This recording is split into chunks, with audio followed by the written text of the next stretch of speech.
মধ্যপ্রাচ্যের সবচেয়ে উত্তেজনাপূর্ণ প্রতিদ্বন্দ্বিতা ইসরায়েল বনাম ইরান।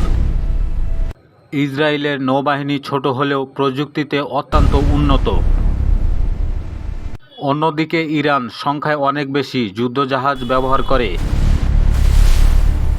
সমুদ্রের নিচে যুদ্ধের আসল শক্তি হল সাবমেরিন।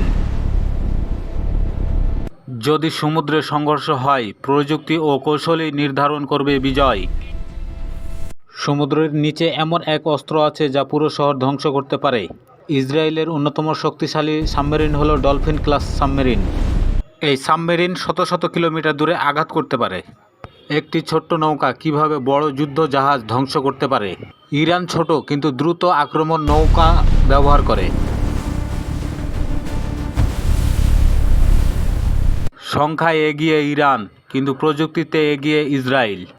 সমুদ্রের যুদ্ধ তাই সবসময় অনিশ্চিত। ইসরায়েল ও ইরানের নৌবাহিনী মুখোমুখি হলে কি ঘটতে পারে? সমুদ্র যুদ্ধ শুধু শক্তি নয়, কৌশলও নির্ধারণ করে বিজয়।